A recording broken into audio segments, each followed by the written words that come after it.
prime thing is you have to win. Ill intent, violence, physicality, pain. Enough is enough.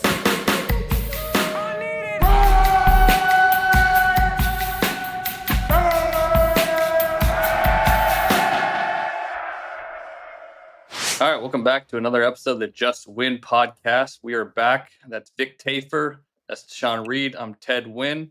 And today we are going to preview the Kansas City Chiefs game. The game is going to be at Allegiant. The Raiders are, I think, 10-point underdogs now, which is pretty big, but they were pretty big underdogs in last year's game. The game in Allegiant, they kept kind of competitive in the first half and then got kind of blown out. And the second game, they won in Kansas City. But the Chiefs players said that loss kind of propelled them into waking up and getting them into the Super Bowl. So this year, we'll see what happens. I think things are a little bit different this year, but we'll talk a little bit more about that. Any news that we should catch up with today? I know the Raiders signed Desmond Ridder from, I think, the Cardinals practice squad. Do you guys see him practice at all today? Yeah, he looked phenomenal. He's the answer. This team's going to take off now. They've got him. Pay attention, content aggregators. It's a magical practice. Yeah, I mean, he got with the team on Tuesday and practiced the first time Wednesday. He's really just been focusing on learning the scheme and whatnot.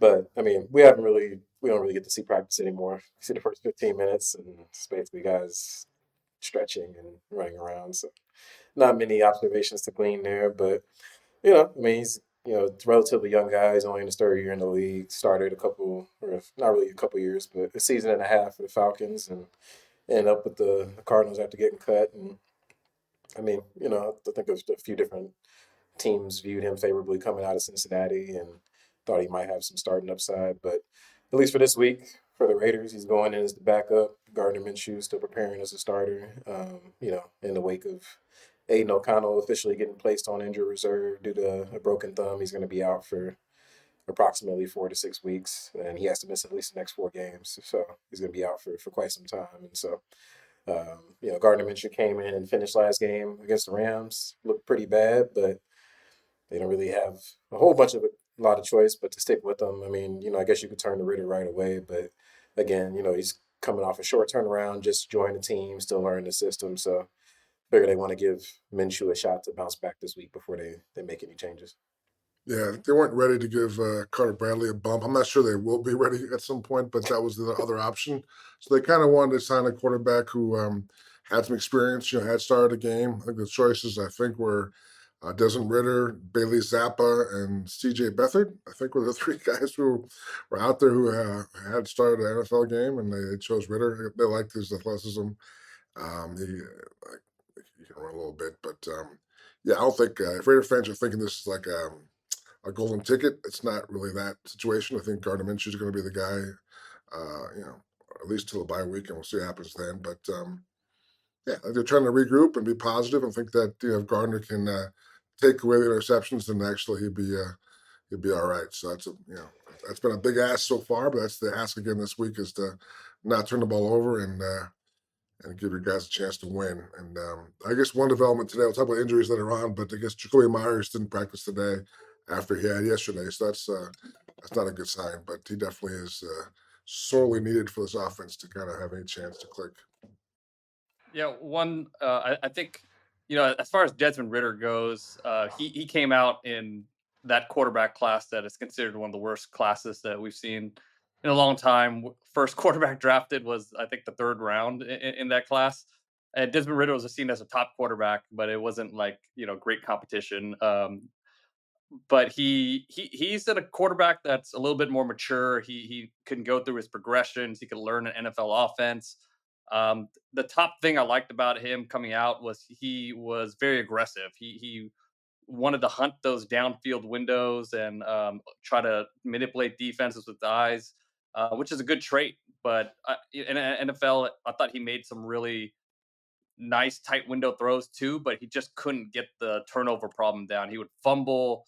the interceptions were too much. He couldn't straddle that line between being too aggressive and just cutting down on interceptions, and that's what ultimately doomed him in Atlanta. He seemed very thankful for a new opportunity with the Raiders. So we'll see. I mean, there's some traits to like about him. He's very athletic. Like you guys mentioned, he could run. He could run the option. He could scramble. And we'll see what happens. But normally signing a guy off practice squad in week 8 is not. You're not going to get a golden ticket that way. But he does have some interesting qualities about him. But I wouldn't expect to see him play for a few weeks at the very least. And as far as We'll Jakobi see. Meyers I mean, goes, I know we mentioned like maybe stick him a Minshew through the bye week, but if he plays like he did last week, I don't know. Yeah, 4 turnovers. Like, you just gonna leave him out there to die? I mean, I feel like if he's that bad, I might go to Ritter. I don't know. Man, he was really awful last week, and so if he keeps playing like that, I think maybe we'll see Ritter a little bit sooner than the bye week. But Jakobi Meyers. Get into it. Jakobi Meyers, like, do you think that he's a trade candidate if this team loses another game? And I mean, I think they are already kind of understanding where they are at this point in the season and where they're headed. But do you think he could potentially be a trade deadline trade candidate? I guess it makes sense, but I mean, if they ever want to score touchdowns again, they probably can't trade him because they clearly they definitely missed him the last 2 weeks. I think I was looking it up, and I think their top receiver had 37 yards the last 2 weeks. So I think it was DJ Turner 2 weeks ago at 37, and last week Tucker at 36. So you need more from that from your top receiver if you're going to try to win a game. So, but yeah, I think they are trying to I don't want to say stand pat, but like they want to keep their resources and hopefully they can turn this around next year. I don't know what kind of offering you would need for Myers to kind of go ahead and do that. I'm not sure. I mean, I don't know if he's a good receiver. I'm not sure if he's a guy other teams are targeting as a guy that really would, turn their year around. But I think you can't say no to any offer. So obviously, if there's interest, then I guess you explore it. Yeah, I mean, I don't really know, like, realistically how much they would get for him. I mean, we just saw the Chiefs trade for DeAndre Hopkins, and all they had to give up was a 5th-round pick. And respect to Jakobi Meyers, but DeAndre Hopkins better than he is. So what are you trading for? A 6th-rounder, maybe? And I also think the cap ramifications from trading him probably wouldn't be too favorable for them. I know they restructured his deal last year, and so I think they would take let me check the split track really quickly. Yeah, according to split track, they would take a dead money hit of like $4 million this season and then $8 million next season. I mean, I feel like it's kind of tough hit to take if all you're getting is like a 6th, 7th-round pick for him. And so I think it would make more sense to keep him, all things considered. Yeah, he's pretty young too. It seems like he's been in the league forever, but he's only 27 years old. So I think it makes sense to keep him unless you do get like a pretty let's say a desperate team offers a 4th-round pick. Would you do it? I mean, why would they do that? I'm If just you're gonna saying, do that, why if would you go get there was DeAndre a desperate Hopkins or team something? that just I mean, angles a 4th-round pick at you, would you do it? I guess, but I just don't know how realistic that is. So we'll see. You guess, or I mean, I mean, I don't know. Again, those cap numbers, like, that's not particularly like taking an $8 million cap hit, like, for next year. I know they have a ton of cap space, but I think Jakobi Meyers is a pretty good receiver. And like Vic said, like, I don't know if they want to necessarily tear this thing down to the stubs. And so, a day 3 pick, I don't know if you just start doing fire sales to get rid of all your guys. Yeah, I think there's some people that suspect that he might be a trade piece. So, but it makes sense. Context. They suspect it. Yeah. Yeah. I mean, all that being said, like, his injuries, I know we've gotten injury gate since the Devontae thing, but like, Right. he actually does have an ankle injury. No, he's faking it. They're all faking it. They're all faking injuries. Not the reason why he's not playing in practice. We're gonna change the name of our podcast to Just Tank Podcast. Yeah. Ooh, Yeah. that might. I be mean, the like, title for this YouTube video. we just talked about the Rams. I mean, apparently they're considering trading Cooper Kupp, and he's playing tonight against the Vikings. So that Showcase. people get a little bit too conspiracy Well, minded guys, sometimes. I'm in the deep corners of the internet looking for rumors all the time. All right, so I'm sorry if it comes out comes out sometimes in this podcast. That sounds dangerous, man. Deep corners of the internet. I don't know what else you're seeing in the deep corners, but it can't be. It might be a little murky down there. I'm on Reddit, man. Things get wild on Reddit. All right, man. Let's throw all your stuff out there. This is Ted's private stuff. But yeah, obviously we talked about this Chiefs game. I think the Raiders have some confidence, I guess, because they played so well against them last year on Christmas, and that was a big win. They talked their shit afterwards, and even in the offseason about it. And I think they feel they have the toughness to match up with them. But if you're the Chiefs, I have to think people are saying they might be in for a letdown because they played the Niners last week. But I think if you're the Chiefs, you remember that game last year. Like, you can't be Yeah, really happy about it. And there's all and they that Kermit, talked about that game a lot too. yeah, and So there's all that Kermit the Frog stuff at the training camp. So I just think there's enough motivation for the Chiefs to not, look past this team. Even though look past is weird to say about a division rival, but clearly the Niners game was a much bigger game than this one is. But I think the Chiefs are going to be motivated. I think they're going to, give the Raiders a tough game. yeah, like if this was like the Arizona Cardinals or something, maybe they have a letdown game, but I think they're pretty motivated for this game just based on the history and the off the field stuff that's been kind of trickling, going on with these two teams. All right, next point. The Raiders going to see Travis Kelce. How realistic do you think it is to say that Brock Bowers is kind of in that realm of tight ends? Like, can we call him the top tight end in the league?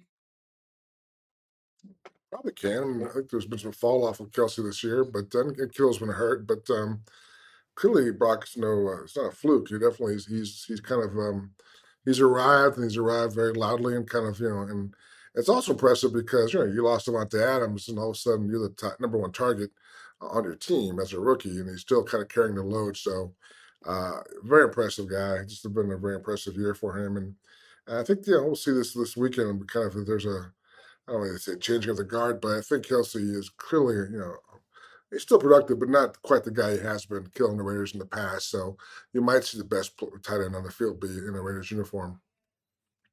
Yeah, I mean, I try not to anoint guys as the best player at their position based off 1 year production, but I mean he's playing like the best one right now, just from a receiving standpoint. I mean he's leading league in catches and yards by tight ends for a lot. I think George Kittle is having a really good year for the 49ers, and so he's definitely in the conversation, especially considering what he has as a blocker and in the run game. But I mean, I think the fact that it's a conversation for Bowers already, just speaks to how big of a hit this pick has been so far.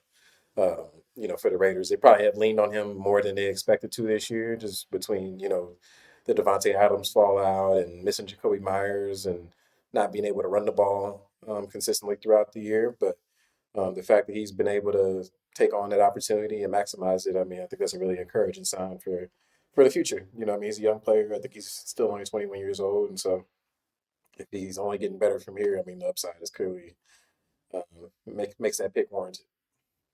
I did see a clip from Justin Reed this week, the chief safety, talking about Brock and just how impressed he's been with different kind of routes he runs and the way he stops and adjusts. For kind of has a Kelsey-ish feel for getting open and finding spots and soft spots in the defense. I think he's probably better at after the catch stuff already, but I think you see that respect already for Bowers that the Raiders have always had for Kelsey as far as the defensive guys looking at film like that guy's going to be a load. So I think the Chiefs are definitely I'm sure they're going to have a game plan, to try and stop Brock. But so far, the last 2 weeks, he's been able to get his stuff no matter what. So I think it'll be a good, matchup within the game. Yeah, I was gonna say. I mean, as far as route running and route tree and explosiveness in and out of cuts, there's not. It's hard to name a tight end that can do that at the level Bowers is doing right now with his fresh legs, explosion, athleticism. To me, the top tight end right now is George Kittle, just because he's still extremely athletic, can still run a very good route tree, and there's nobody in the league that can block like George Kittle. But I mean, Bowers has just been he's in that realm to me right now. He's in that tier right now, and that's good sign for the future. Obviously, I read somewhere that he's on pace to beat Puka Nakua's rookie record as far as catches, and some of this is the offense is being funneled through him right now, so he's going to see like 10 targets a game. But I mean, if you just watch how open he was getting just with pure route running against the Rams, it's impressive to see. And yeah, I mean, he's going to continue to get better, and there's going to be a change in the guard pretty soon. Kittle is getting up there in age. Kelsey's going to get up there in age. So in the next couple of years, he's going to be the bona fide number one tight end in the league, to me. So kudos to the Raiders for a first round pick that panned out. Next point, the Raiders are 29th in penalties and last in turnovers during their 3-game losing streak. Can Antonio Pierce, who's also struggled with game management and decision making, can he clean things up? Yeah, I mean, I think it's possible just because of how they finished the season last year. I think those were strong points for the team. Was not committing many penalties, not turning the ball over, being really fundamentally sound. And I think early this season they still had some of that carry over. Just for some reason during this losing streak, they just gotten really sloppy. I wonder how much of that is maybe guys forcing it a little bit more with the offense being stuck in the rut and the defense not being the level that it was last year under Antonio Pierce. Maybe that's just sort of getting them out of their element a little bit quicker in games. But I think it's been weird to see. Like, I mean, I'm not surprised by the offensive struggles this year. Given their quarterback situation and some of the talent deficiency on that side of the ball, but it has been a little bit surprising just kind of seeing all the penalties and turnovers the last few weeks. Yeah, I think you would think you should be able to turn things around a little bit as far as that goes because I think the players are still bought in.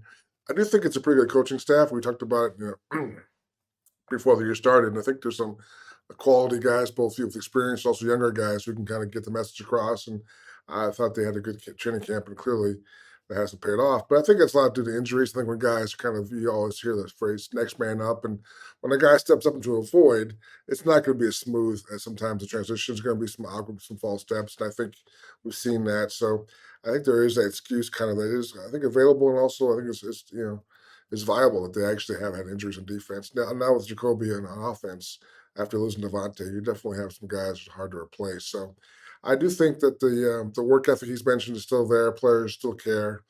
This is a tough matchup. We're playing the best team in the league, so I don't know if you can really turn it around this week. But they have a bye in a couple of weeks. There's more time to kind of get yourself kind of resituated. So I do think we'll judge the rest of this year based on the progress they make with the turnovers and the penalties, and just kind of the ability to actually score some points every now and then.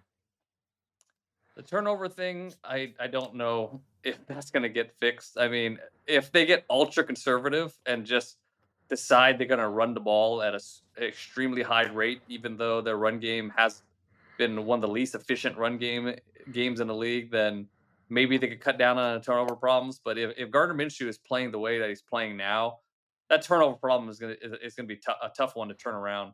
But as far as the penalties and the game management decisions, I think you have to see some improvement in those two areas.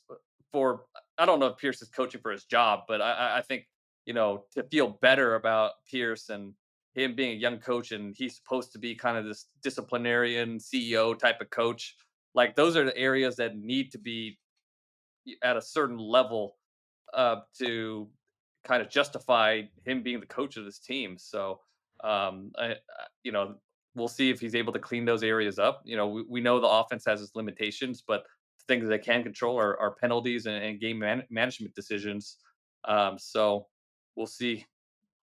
Yeah, I mean, like you said, I mean, if you're not calling plays on either side of the ball, and I mean, that's kind of, as a CEO type of head coach, I mean, penalties, game management, you need to be strong in those areas. And, like the end of the game last week, I think Vic and I both kind of, kind of didn't think it was that big of a deal with the timeout management. But he has had other instances where they use timeouts poorly or, they settle for field goals or punt the ball when the numbers say you shouldn't. And so, it seems like he's making some conservative decisions, and I think particularly with a team like this, like you just got to get aggressive and go for it. And if you lose, you lose. But you're not going to win being conservative. Scared money don't make none. So I think that's an area that, I mean, he's been, I know he's only been the head coach this season for a handful of games, but between last year and this year, and his time as interim coach, I mean, he's almost coached a full season's worth of games now. And so, like you said, you would hope to see some growth in those areas at some point. I think he definitely leaned conservative, but I think we've talked about this in the past. I mean, he has no faith in the offense. They can run the ball. The run game's got a little better of late, but overall, they're still not. They can't really run the ball, and Gardner's been terrible. And with Devontae, forcing his way out, and Jakobi being injured, the receiving core is not really. I don't want to be mean, but it's not really NFL caliber as far as I think 1 through 5 right now. I think those are guys who are more of your fringe kind of guys, not really guys who should be getting 50 snaps a game. So it's been tough, and I think that's why I'm not sure how he's going to be if the offense is humming, but I think he'd be a little more aggressive if he had a little faith that we can get a 4th and 5 or whatever it is, that we can actually make a play when the team knows we have to make one. So I think ideally you will see that change a little bit once the offense is not it's not terrible. Yeah, but I mean, I think there's certain points in a game where you're left with very little choice but to go for it, even if you don't have complete faith in your offense, because time's winding down and you kind of have to trust him to make a play. And we've seen him kind of punt and make the more conservative decisions at those points in the game. So I don't blame him for maybe not going for some fourth downs early in the game, but when it's getting late, you have to roll the dice sometimes. And he seems just a little afraid to roll the dice at times. He's But waiting for that. anyways, He's waiting for that Jack Jones pick six, man. Like we all are. We saw those all the time in training camp, and he's waiting for one to happen. But oh, we so we know far, why he was getting those pick sixes now. It wasn't his all on him. ah, touche. But before we get into the game, just going back and watching the all 22 of the Rams game. Um, one defensively, run defense, I thought was much better than people anticipated, especially with Christian Wilkins hurt. And the guys were just playing hard. The defensive line was playing hard. Safeties, Nate Hobbs was phenomenal. I thought, Yeah. being very physical in the run game, outside, stopping those bubbles and things like that. Trayvon Morig was really good in the box and um, knifed in a couple times on 3rd and 4th down. Um, and Jakorian Bennett, man, he's seventh in the league in pass defense, and it's hard to run those ISO routes on him. So I mean, he's he's the cornerback one for the Raiders right now. I mean, I think everybody expected Jack Jones to be that guy, but I think right now Jakorian Bennett is the corner playing the best on this team right now. And as far as the offensive line, I think offensively, there's not a lot of good things going on besides Brock Bowers. But I think there is some promise with this offensive line. Jackson Powers Johnson, there's high flashes, but he looks like a guy that missed training camp. Like, you see the high highs, but there's times where he doesn't know what he's doing. He's going the wrong way, or he can't pick up the stunt. So things like that are things you expect to get cleaned up with more time and more practice reps, which he didn't have at all during training camp. But the high highs are there. Like when he's on, he's moving guys. Colt Miller slowly, he's still getting better every week. You see him just improving. Jared Verse is, to me, Jared Verse is going to be a future star. So they kind of had a back and forth battle, but I think I'm very encouraged with what I see with Colton Miller. And that's a guy I think you want to keep around, especially if you're going to draft a first round quarterback. You want a solid left tackle. And that's exactly what Colton Miller is. Jordan Meredith, and we talked about him last week. He's a good player. I mean, it's not like he's dominating guys on his side, but he does his job. And DJ Glaze, he continues to get better. Dominant run blocker, pass game. He's getting better, a little bit more one-on-ones this week, and I think he handled himself pretty well. Andre James, I'm a little surprised at how he's playing. I mean, there's like mistakes he's making that just doesn't seem like a veteran would make. So um, I think in an ideal world, maybe you slide Parham down to center, then Meredith, kind of a okay, good guard on that side. If he continues to develop, and you have Jackson Powers Johnson, who's going to get better every week, and maybe you have a makings of a young, solid line there. Again, these guys are making mental mistakes, and it does show up. Like, there's sometimes it's free runners because they can't handle a stunt, or they didn't see a blitz. There was another play where they ran kind of this wide leak where Bowers was going to be wide open and walking to the end zone. But there was a miscommunication between DJ Glaze and Jackson Powers Johnson, who was pooling on a pass protection play, and Minshew couldn't get the ball off. So yeah, that's the last thing. It's just, I think that if you're watching the offense, you should be encouraged by kind of the youth movement going on with the offensive line. Let me ask you this: would you rather slide Jackson over to center rather than Dylan Parham? I mean, I don't know how the team sees it, but Parham has been playing good at center, but I think as far as a physical presence, I kind of like Jackson Powers Johnson better at guard, and I think Parham, who is playing much better this season, has struggled a little bit with power in the past. I just feel like he's a more of a natural center, but with how much guards are getting paid now, maybe Parham wouldn't want to get slid down to center. Yeah, I mean, I think the other thing with Andre James, like, I mean, given the contract they just gave him, 3 years, 24 million, with 13 million guarantee, like, I'm not sure I see him getting shuffled out like this season. Maybe, I guess that could be something maybe for next year. Um, but particularly with those young guys still kind of learning, Jackson Powers Johnson learning at guard spot. Like, I think it'd be a little bit surprising to see a in-season shuffling at center. Yeah, I think we're talking more maybe for next year. We're just Yeah, we're looking ahead. yeah. That's what we do in So the about Just future. Tank podcast. All right, let's get into next week. What's the injury situation looking like? Well, the big one is Myers. That's the one we talked about today. He practiced yesterday. He was limited, but today he did not practice. Max did not practice, but I assume, and there's no doubt that Max is going to play. Anybody else that come to mind, Sean? I mean, Harrison Bryant has been practicing with a elbow injury yeah. that he suffered against the Rams, which, Michael Mayer being on the inactive list right now due to, off the field issues. That's kind of a bigger blow. They already don't have their tight end 2, so it might be down their tight end 3. And I think we saw against the Rams, particularly early on before he got hurt, they were using a ton of 12 personnel. And, they could still do it this week, but I think their 4th and 5th tight ends is a little bit more of a drop off there. Dylan Parham hasn't practiced so far this week, so looks like it could be another week for Meredith starting at right guard. So overall, I think, like you said, I think Max is probably more of a rest day today, whereas Myers just seemed to be like he just can't get over the hump with that ankle injury for whatever reason.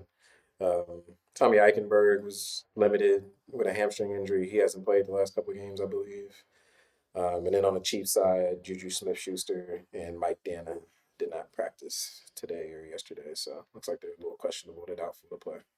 Do we expect to see a lot of DeAndre Hopkins this week? It sure sounds like it. I mean, I think the reason why not. I think, and Hopkins today is fired up. But I think being the guy that he is, a veteran guy who's kind of very wily, I think he can definitely find a pretty instant connection with a guy like Patrick Mahomes, just as far as I'll find you, or we'll read the defense, and both can read off each other. So I think they need him. They've had a lot of injuries. You mentioned Juju Schuster. They've also lost Hollywood Brown and Rashee Rice. So definitely they've had a lot of injuries at receiver, and they're pretty much getting guys off the street. So I definitely think I expect he'll play and have a big role. I think we mentioned it, Nate Hobbs, how well he played last week. That'd be a good matchup in this game. All right, what are we watching out for when the Raiders have the ball? Well, I think we talked about Gardner Minshew not turning the ball over, and who knows if that can happen. But a key part of that would be the run game getting going. We've mentioned the old line's making some strides. I think you saw Madison have some moments, and even Zamir popped one last week. So I think to win this game, they have to run the ball. That's how they won last time against the Chiefs. They have to run the ball just to at least take some pressure off of Gardner, not have him press so much and try and make these throws that he shouldn't be trying to make. So I think the O-line and the run game will be my key matchup on offense. Yeah, I mean, I think can Minshew stop giving the ball away is the main thing.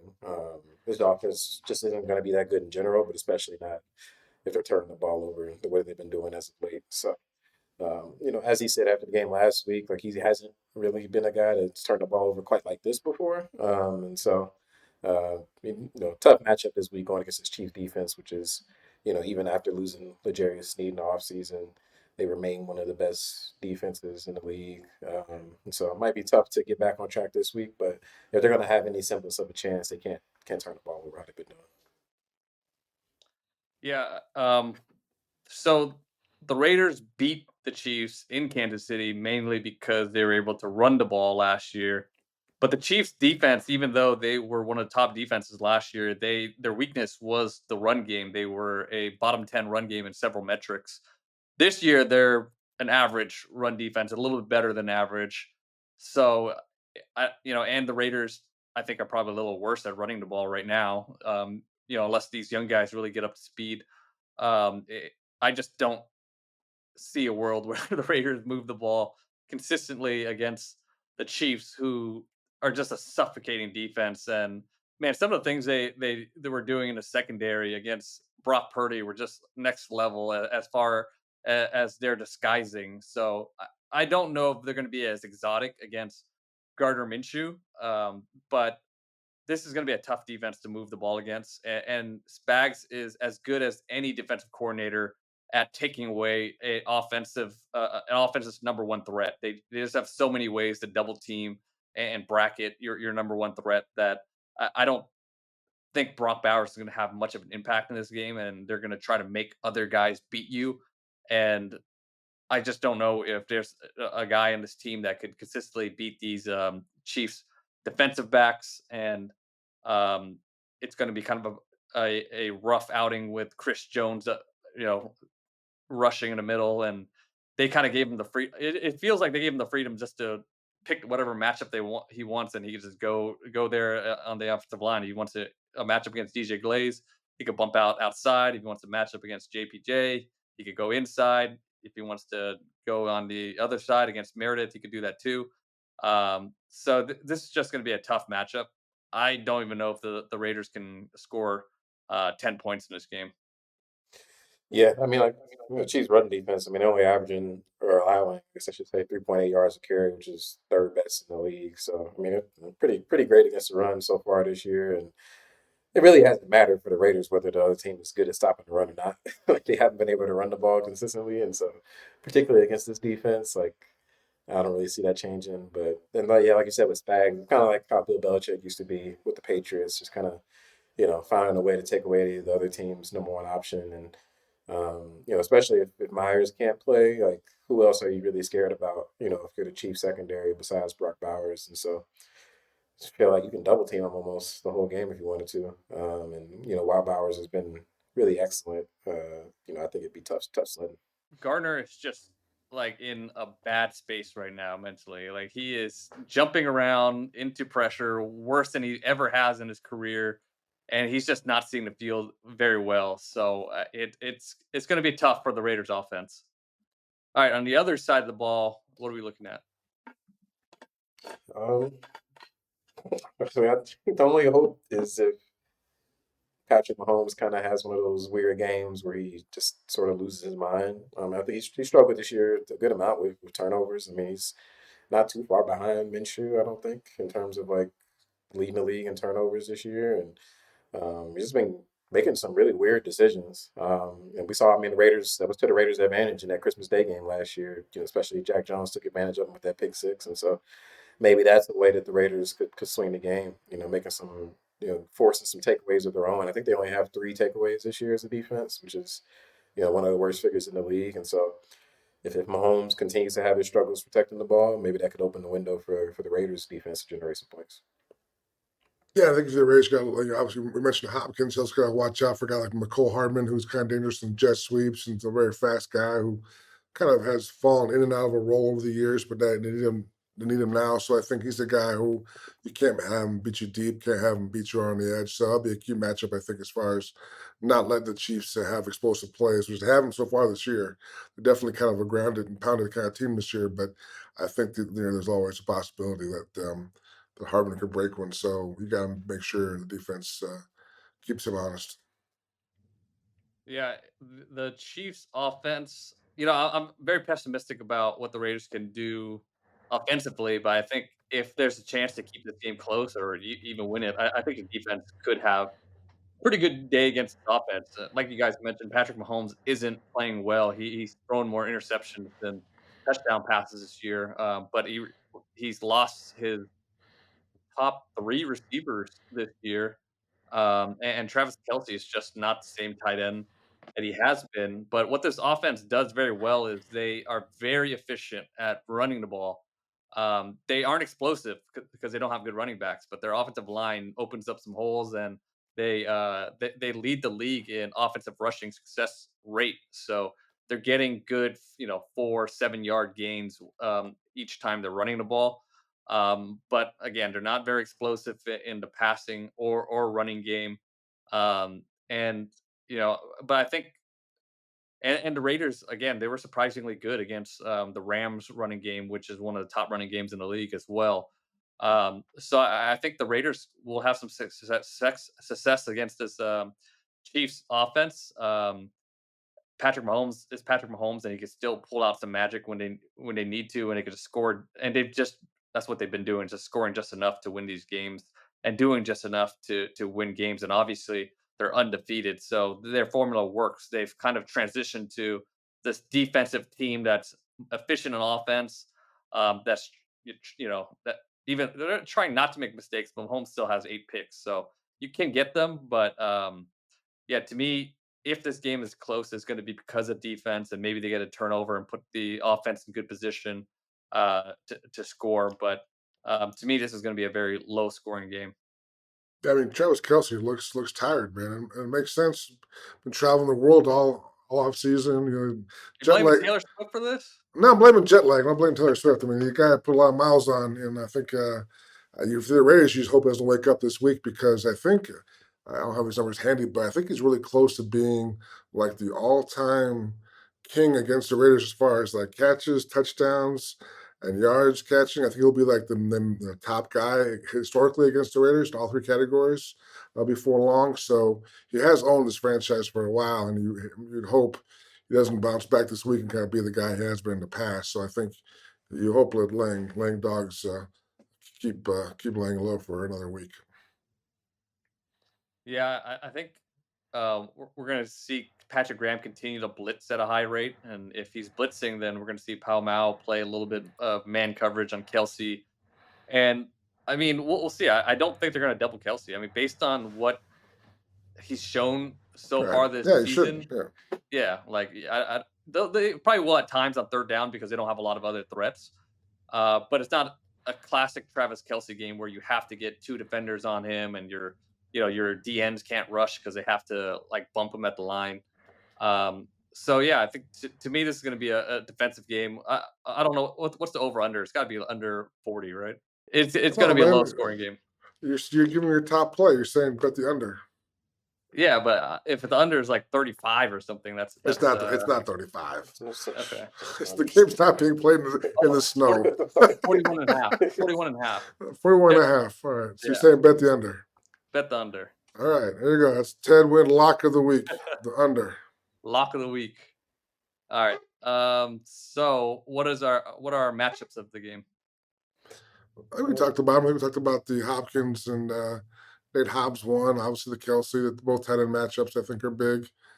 In the running games, the Chiefs are actually having success running the ball this year more than they have in the past. So Raiders have not been strong defensively against the runs. That has to stop this week. And like you said, you want to make these guys make some mistakes, so you got to make them get in third and long if you can.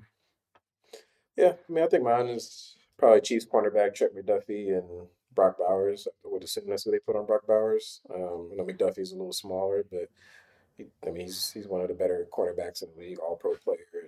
And I think that'd be a hell of a matchup seeing those two kind of go at it. I'm sure, like we said earlier, I don't think they're probably not going to be singling Bowers up, so I'm sure definitely will have some help. But I think seeing those two go against each other would be a pretty good matchup. You're muted, Ted.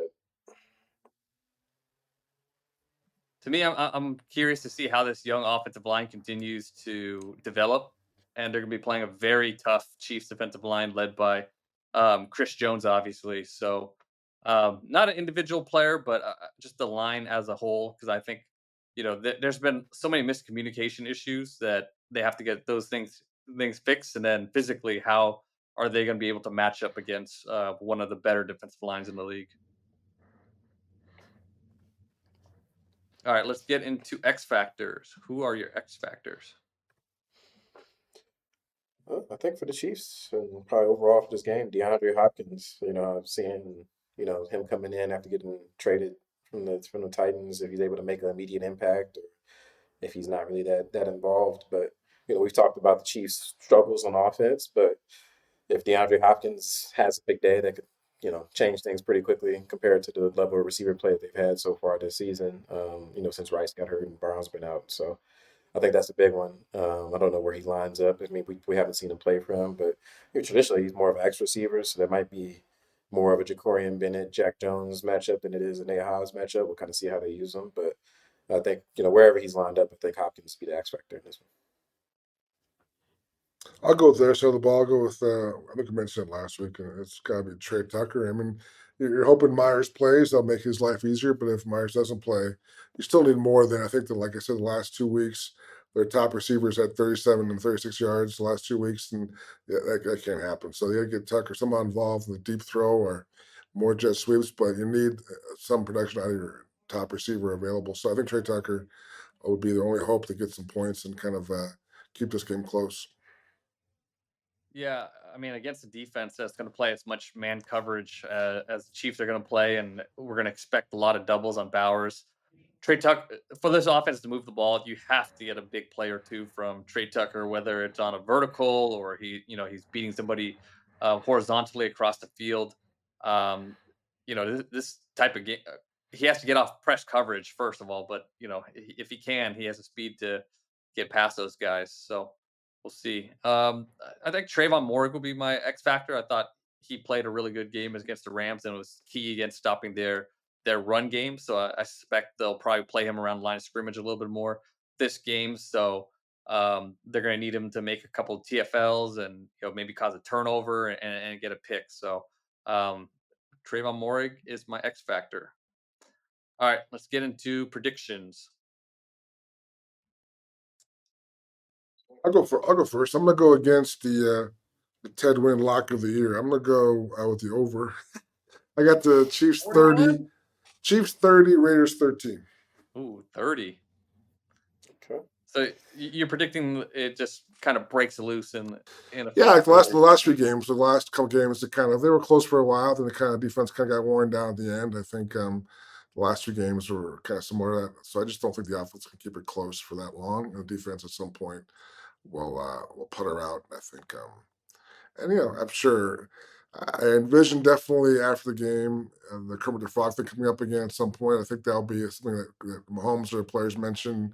I think Mahomes is going to be Mahomes and play pretty well this game. So I think 30 is not that big a number, really.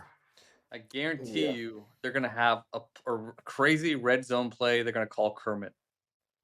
They like to troll for sure. They like to. They're definitely very, very petty. So I imagine they have something worked out for this game, especially because they know, they still have some bad feelings with that game last year that they lost in KC. So I'm sure they'll turn it back around and maybe we'll see that stupid ring around the rosy play again. But yeah, they're definitely a petty bunch, and I think you're right. There will be some kind of answer to the Kermit thing.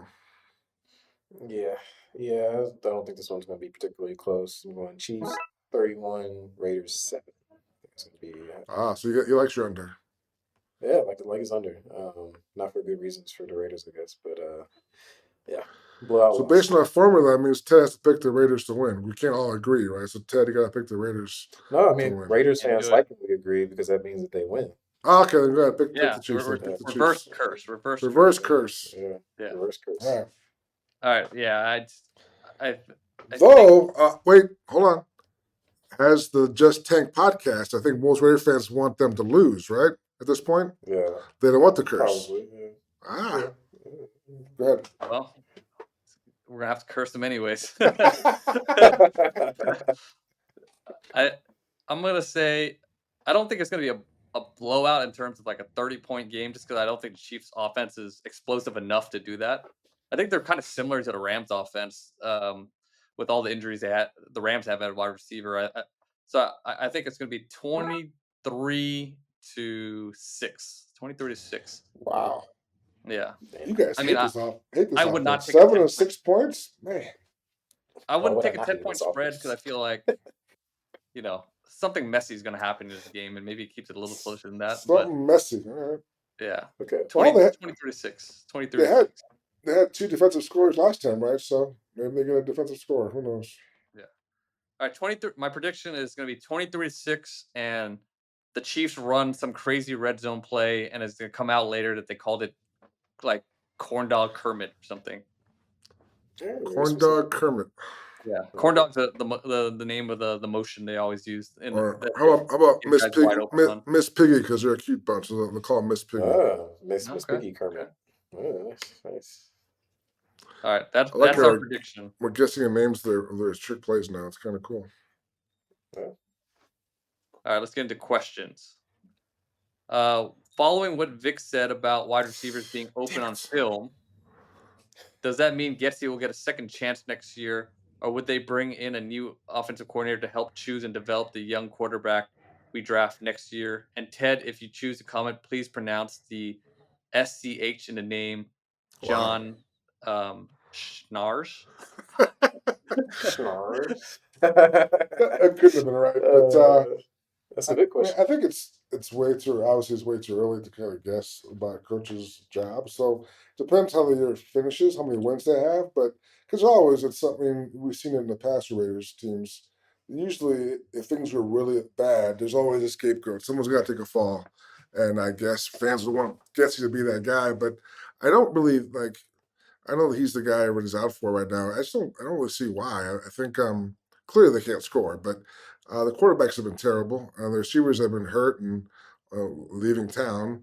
O line's not been good. The running game's been terrible. So I don't know. I do see guys open. I mean, when I watch games again, I think his plays design's been pretty not great, but fine. I don't think he deserves a raise by any means, but I just don't know what more he could really do in a lot of these games. But yeah, I wouldn't say for sure he'd be safe next year. I think that would be, again, depends on how they finish the year and how many points they score. But I don't know if right now I see a real reason why he has to go. Yeah, I think if he's gone, maybe it's just a coaching change that happens. Is more of the question, but I think assuming that Pierce keeps his job, like I think you give Getsy another year. I mean, I don't really know that like Minshew or O'Connell were his guy, and usually teams give the offensive coordinator a chance to get their guy a quarterback before they just punt him to the moon. So, yeah, I think he gets a second year out of it. Like the creativity of offense is fine. Like he's trying new things. There are open receivers, but I mean the trend going back to Chicago is just like they're just not a very detailed offense. Like there's always, maybe this guy ran this route short, or this guy doesn't know what he's doing, or this guy can't handle a stunt, or this guy's blocking the wrong person. There's always these things that pop up, and I know it's kind of hard to separate whether that's coaching or whether it's just because the players on a field can't get it right. But it just seems to always be a problem with his offenses. So um, I would, especially if this line could stay together and start building on things a little bit. I want to see some of those issues get fixed. And yeah, I mean, to me, that's the number one thing I'd be watching out for with Getsy. And also, I mean, if Antonio Pierce is the head coach next year, and he does start evaluating his offensive coordinator, it depends on who's available too. All right, next question. Can we go over the schematic advantages and disadvantages of building an offense around an elite tight end who is the number one option in the passing game? Ted special. Are there any Well, I disadvantages? think I, obviously, when your tight end's your number one guy, it's kind of like having a slot receiver as your number one guy. You don't have that explosive downfield element that a guy like, just Jefferson could present. And I mean, that's fine. Like you could have a efficient offense that moves the ball, 5 to 10 yard passes at a time. I think Bowers does have a lot more explosiveness than your average tight end, obviously. But in order to maximize it, you have to be able to run the ball so you could get better matchups for your tight end, which the Raiders haven't been able to do, and Bowers has been able to overcome that too. But yeah, to me, it's just you don't have that downfield explosive element, um, and you have to be able to run the ball a little bit better. But as far as just having your tight end, he's extremely tough to cover in that short to intermediate area. And if you have a good tight end that's able to find those holes in the zone, it's almost impossible to cover, like Travis Kelce has done almost his entire career. And you can always Yeah, I add the mean, downfield guy. You can always add Yeah, the speed guy receiver, like either in the draft or like, you don't need a top end guy, but a guy who can definitely win one-on-one matchups and kind of give you some space in the offense. So I think it all depends on the supporting cast. yeah. But I mean, I don't think there's anything wrong with having a tight end be your number one guy. I mean, they're about to play this. The Chiefs won back-to-back Super Bowls with Travis Kelce as their number one option in terms of being a receiver. So nothing wrong with it. yeah. And I think people, I ideally Trey Tucker is that guy, but he just hasn't done a lot with the shot he has so far with Devontae Adams out and Myers out. So yeah, we'll see if you could do a little bit more if you get to more opportunities moving forward. Next question: when are we going to see the likes of Spillane, Diablo, Hobbs, Morig re-signed by Snake 81211? They They do both of us sometime to in the talk. spring. Yeah, I think there's been no rush by Telesco as far as getting that done, and I think now we see for probably good reason because this team wasn't really set out to be. It wasn't a playoff type team, so there was no real reason to be kind of proactive. I think you can still get good deals. With most of these guys, I think we mentioned earlier, Kuntz may now be at a discount because of the injury. So, and Spillane, I think he's been a great fit. I don't know if there's a huge demand for Robert Spillane around the league, but I think you can definitely make good deals still with these guys. I'm not sure waiting, is going to hurt you as far as negotiating and leverage. Yeah, I mean, and they have a ton of cap space this upcoming offseason. According to Over the Cap, they're projected to have over $123 million in cap space, which is enough to pay all those guys if they wanted to and go get some other people. But realistically, like everybody most likely is not coming back. We've talked about it. They have a lot of guys that are on expiring deals coming into this year, but among the guys that are up for deals, I mean, I think the younger guys that could still be ascending make a lot of sense. Diablo, Hobbs, Merrick, Coates. Kind of coming back on a prove it deal. So the defense in particular has been really decimated by injuries this year, but I still think they have some guys on the side of the ball that are worth bringing back. For the future. So um, you know, I just think that's something that's more for down the road at this point.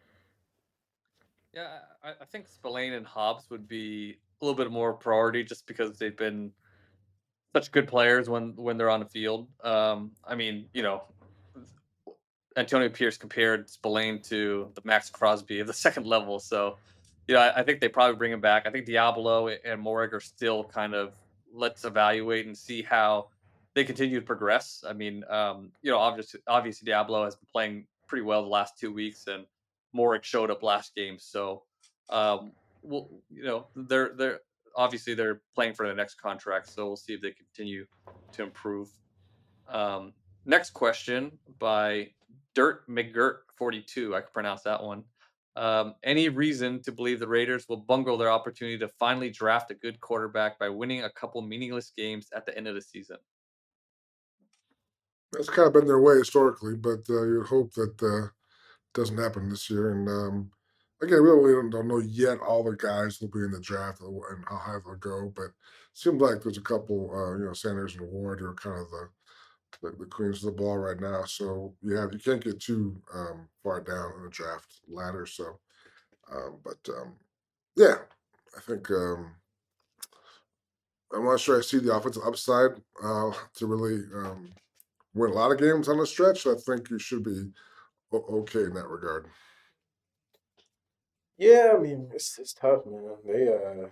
It's a lot of teams that suck this year. That potentially could need quarterbacks. I mean, right now, according to Tankathon, the Raiders had the 8th overall pick. But I mean, you have the Panthers ahead of them right now, the Browns, the Titans, 3 teams right there that could all draft quarterbacks. Um, Maybe the Jets if things continue to go to shit over there. See Aaron Rodgers might get out, might retire or something like that. And the Giants are another team that could use a quarterback, and so this could be another year where they get squeezed out. I mean, even if you only win like 4 or 5 games, it just kind of depends how that order falls. And how highly touted the quarterbacks are at that point. After we go through all the scouting cycle, but yeah, it could be tricky. They could miss out again this year. All right, last Oh, 3 games: ouch. Jacksonville at home, New Orleans in New Orleans, and LA at home. What are you saying? What about Wait, this? which point? Can they was win? it? Can they win 2 or 3 of those games and mess up their draft position at the end of the season? I mean, they could. I mean, the Jaguars suck. New I think the Orleans chart. sucks I right think now. we'll see. New Orleans, like I don't know, Derek Carr might be back by then, and he'll be fired up, so he might play great against them. But I mean, they could, I guess, in theory. It would be pretty funny if Derek Carr lost to the Raiders to cost them a future quarterback. Oh my That's God, pretty good shit right there. Josh That'd DeBal a would good be sign. all over that. Yeah.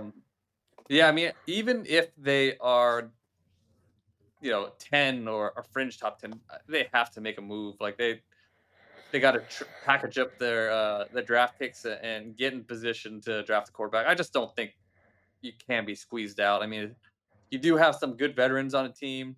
You have the makings of a good team. You have Bowers, who we mentioned is probably gonna be the top tight end in the league pretty soon. Like you cannot wait another year to get a quarterback. I mean, the worst thing that happens is like Minshew, Ritter, or O'Connell, or one of them kind of like goes on a hot streak and win some games and make you think, oh, maybe this guy could be the guy of the future, and then convince you to just stay pat at 10 or something and take a I don't know the offensive tackle. I mean, well, we saw it this year. I mean, just because you want to trade up doesn't mean necessarily you're able to. Like, let's say I don't know, the Browns, coming off Deshaun Watson popping his Achilles, have the #1 overall pick. Like, you can try to trade with them. They can also tell you to go to hell. So, I mean, it's never really guaranteed. Maybe that's when they get Jameis Winston. Oh yeah, baby. Antonio Pierce said he's done with Band-Aids. I think we need to see that actually come to fruition this offseason. Not many All guys right. out there besides draft picks. I mean, I guess Sam Darnold might be available, but It's slim pickings in free agency, my boy. Yeah, like I said, you got to draft a quarterback, got to. and we'll see if they can do it. Not a great sign. We're already talking about quarterbacks in week 7 to 8, but I think it is what it is. Raider fans would rather hear this than us breaking down the penalties and the missed tackles. How the Raiders can get to 13 Let's points. analyze each of Gardner Minshew's turnovers in depth of this week's podcast. Yeah. Nobody wants to hear that shit. So I think they're okay with a little bit of the game, a little bit of the locker room. I think they're fine with all the fucking draft and future stuff because shit, they're 2-5 and could be 2-7 going into the bye. So I think All right. just To break down some the Just Draft podcast. Just Draft. That's another possible name for this podcast. So Yeah, I You're think giving sounds Neil good. too many ideas right now. sorry, Neil. All All right, that's a wrap. I've had enough of this. That's a You wrap. good? All right. All we have for today. Thanks for joining us. Make sure you like, subscribe on YouTube, and leave a comment and rate wherever you get your podcasts. And we will join you guys live after a thrilling under game against Kansas City Chiefs and Las Vegas Raiders. All right. Talk to you guys on Sunday. All right. Good job. Hasta la vista.